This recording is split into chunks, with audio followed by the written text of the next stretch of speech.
Hello, I'm glad to be here today.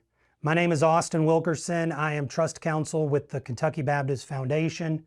We're going to spend some time today talking about 6 legacy giving concepts to help advance the kingdom. I give this presentation when I'm working with our churches in their capital campaigns, or they have some other giving initiative that they are doing. And I'm thrilled to be with you today. I want to talk a little bit about the Kentucky Baptist Foundation first. We were founded in 1945 by the Kentucky Baptist Convention. We have well over 900 funds now that we manage, and we have funds over $250 million in assets under management. And we're thrilled to get to fund the Great Commission through the stewardship of these endowments or these church funds that are in our care. What we do just like this. We do education and stewardship consultation with churches. We have planned giving partnerships. And one of the other things that we do is we do the investment management oversight for church funds who want to have their churches assets invested in some way in the market. We can work with the church to help make that happen. A little bit about me. I have been the trust counsel for 4 years, went to law school, worked with churches, ministries, nonprofits for a long time before I was here at the foundation. Both my grandfathers were pastors, and I have a real passion for the church and also for pastors in general who work so hard for us. I wanted to have a good picture of my family up there, but they don't fit. And so I tried another picture and they didn't fit on that. So I just said, you know what, I'm going to take up the whole screen with my presentation and I'm going to put everyone up there. We've got 3 of our kids are adopted from Africa. Our oldest is over Elizabeth's shoulder. Her name's Stella. Clara's next to me. Then we have Mariah, who was born in Ethiopia, and Tessa on the outside of the other side, and then Justice right in the middle. Justice and Stella, our oldest and our youngest, are both, were both born in Uganda. And so I'm very, very proud of my family. It's the best thing I've ever done. And so I like showing pictures of them. But that's not why we're here. We're here to talk about legacy giving. I just want to briefly go over, and I don't want to spend a lot of time on this because our time's short. I want to spend a little bit of time talking about 4 mistakes that I see and just encourage you that you're not alone in these areas. These are mistakes I've made in my own life before that I see all across the Commonwealth whenever I'm traveling. And I just want to encourage you that you don't have to make these same mistakes. The first one is not making a will. And the solution is very simple. I know that it's a mind-blowing solution, and that is make a will. Otherwise, if you don't have a will and you don't have an estate plan, the legislatures in Frankfurt, they've made a plan for you, and that's called intestate succession. And that means that there will be only family members who get distributions, and your church won't be included. Another mistake that I see is a lot of new wealth for others or for kids, right? And you can be smart. The solution for that would be to use a trust. 3 areas that I encourage people to consider using a trust is if they're going to have young beneficiaries, even if they're over 18, but they're not shown that they can take care of money. Maybe they're a non-money manager beneficiary, and a trust would be good, or incapacitated or handicapped in some way. A special needs trust could be a great way to leave your estate to them. The third mistake that I see as I'm out there is thinking you're invincible and not properly planning for incapacity. And so some smart moves that you can take is to have a durable power of attorney, have a living will directive that says, do you want to stay plugged in if you don't have a likelihood of surviving or you're in a vegetative state, and a healthcare surrogate. That's like a power of attorney for healthcare decisions.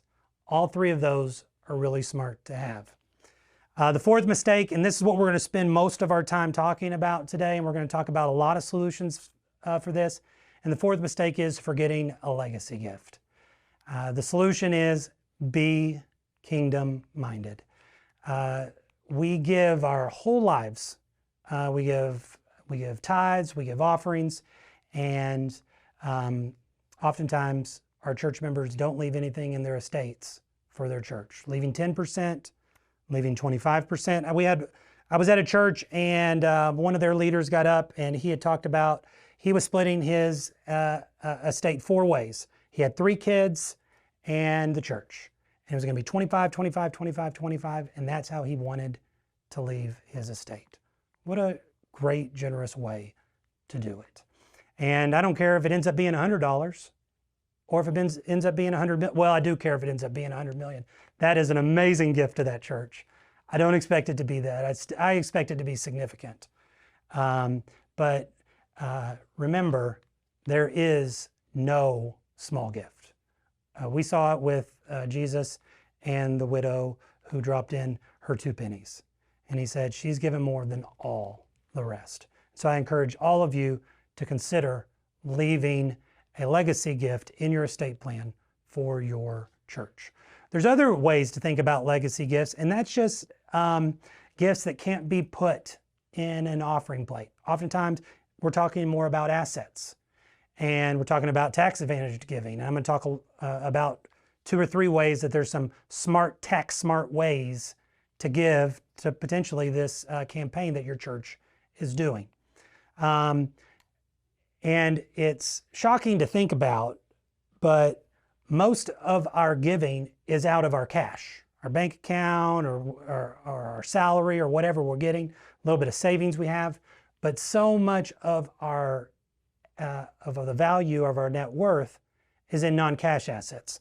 Almost all of us, our biggest asset is our home. For some people, they have life insurance, retirement. For many Kentuckians, they have a farm, or maybe they have investment in their own business, or they have stocks and some investment assets like that. That's where a lot of the wealth is when it comes. And we don't just want to have intentional stewardship over the cash. We want to have intentional stewardship over it all, because it all belongs to God. So we're going to talk about some smart ways that you can give, maybe out of some of the assets that you've accumulated over time, to even be a blessing to the church right now, not just in your estate plan when you pass away. There's a lot of verses. I'll let the pastors do the teaching on what is biblical stewardship and what is the right way to interface with our finances, with our faith. But you know, one of the big things is it all belongs to God. We're to be stewards of it. And that's what we're here to do, is to be stewards of what God's put in front of us. Our talent, our treasure, and our time. How are we stewarding that for the kingdom? Of course, the number one reason that we give is because it changes lives and it advances the kingdom. But there can also be tax savings. There can be reduced fees during probate or during the estate phase. And that can be, we can help you with that.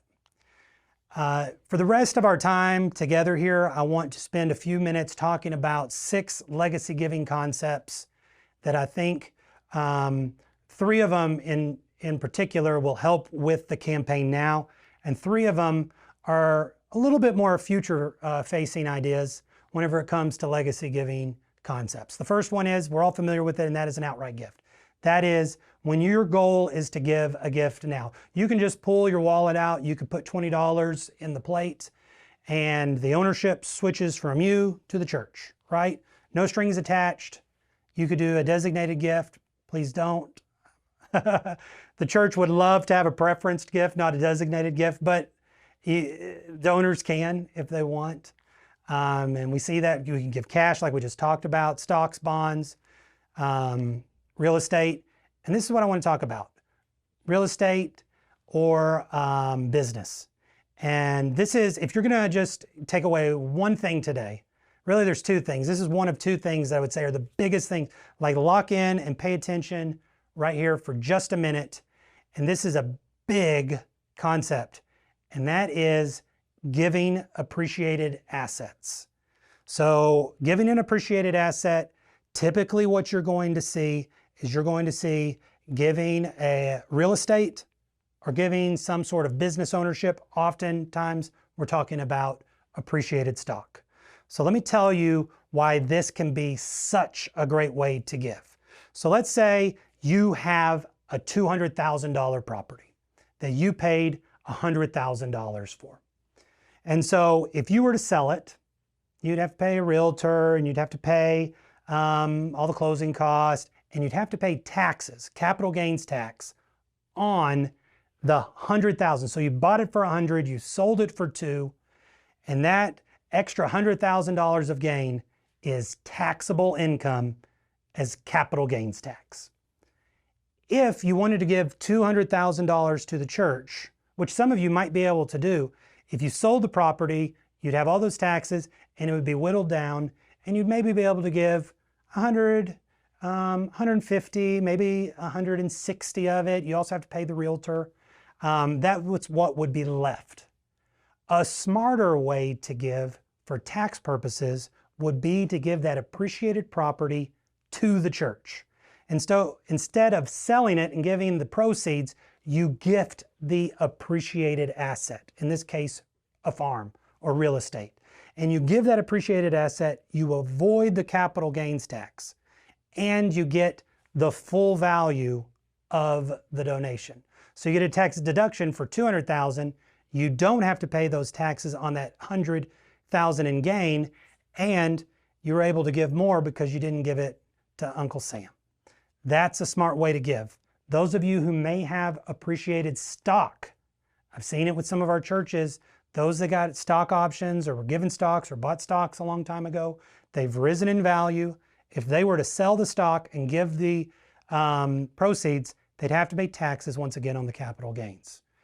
If they were to give the stock, which you can do through the Kentucky Baptist Foundation, if you were to give the stock, you avoid those capital gains taxes. If that rings a bell in your head and you think this may be a way you want to give to this campaign, please reach out to me. I will help you walk through. The timing is important on when you give the gift and how you give it. And if you're selling real estate, do you have a buyer or not? All those things can matter, and we can help coach you through that process to give way more than you thought you probably could and avoid taxes on the gains. So second legacy giving concept, and that is a life insurance gift. So this is when your goal is to give more than you thought you could. And there's two ways you can kind of gift life insurance to the church. This is where we see this. And we see this whenever maybe you got a life insurance policy because you had a mortgage on the house and you wanted, or the kids hadn't gone through school, or you were thinking about weddings, but now all those things have passed and you're looking at the life insurance and saying it's not necessarily providing that safety net that we needed when we were younger and had younger kids, or we were paying our mortgage. That might be a really smart way to give. You can either give the whole, all the rights to the policy and get a tax deduction for that, or you can name the church as a beneficiary. And that will help you avoid some estate taxes. So the other thing that could help in this campaign now is that if there is a cash surrender value to the policy, you could give the policy to the church, they could cash it out and use that for this campaign. That would be, if you don't have a need for that life insurance policy, that could be a smart way to give to this campaign. The third, and I'll say these are the top three. So, you know, we talked about giving appreciated assets. We talked about giving potentially from life insurance. And this third one is another tax smart way to give to the church, and that is from your IRA. Now, this is for a traditional IRA.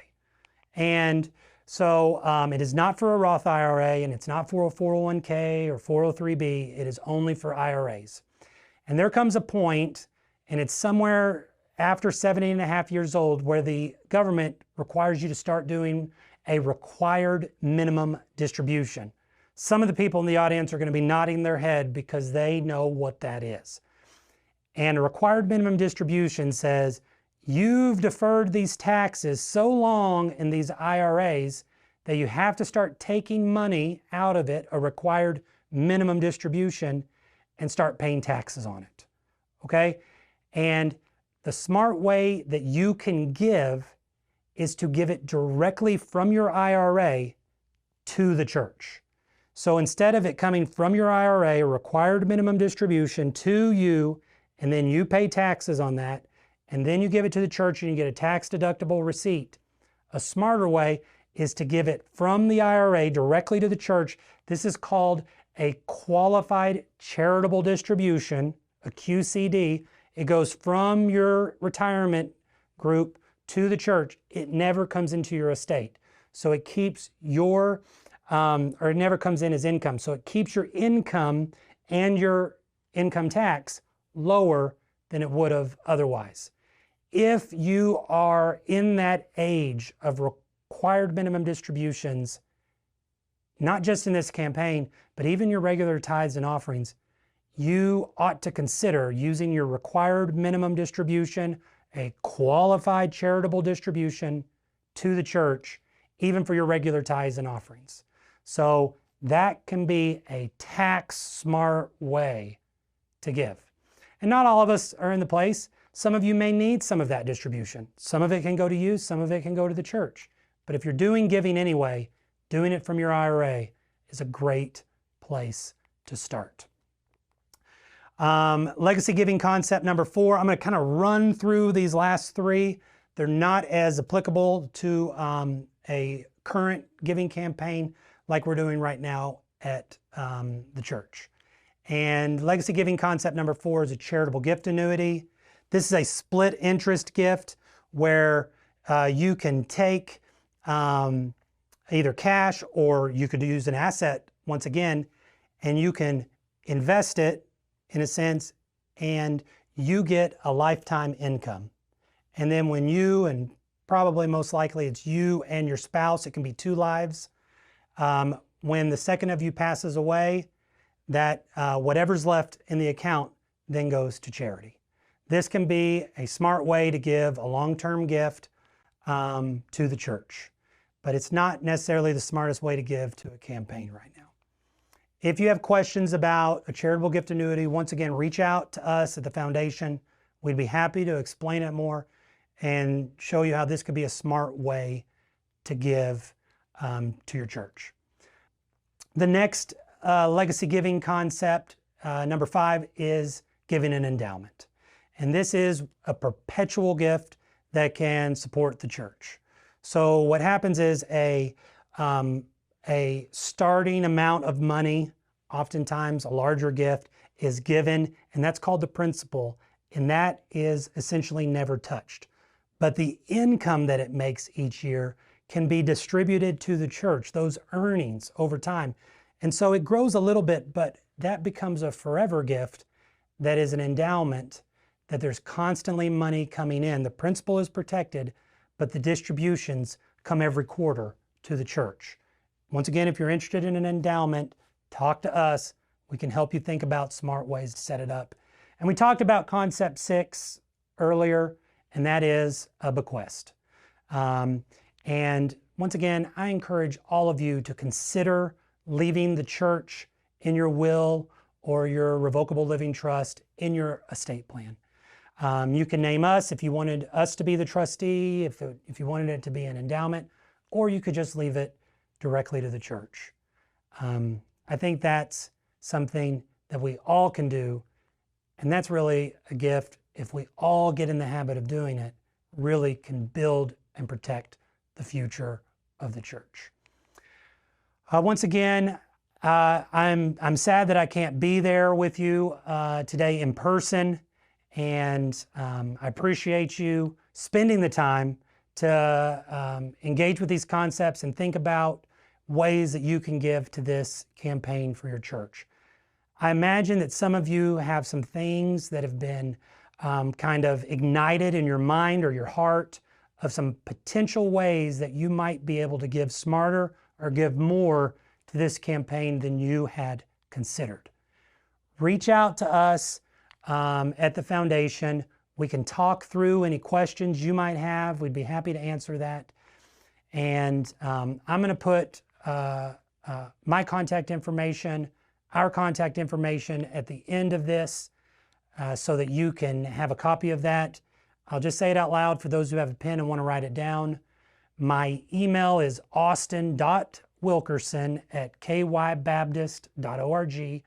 That's Austin, AUSTIN, .Wilkerson, WILKERSON, @kybaptist.org. I'd love to hear from you, answer any questions, and help you and help your church reach your community for Christ.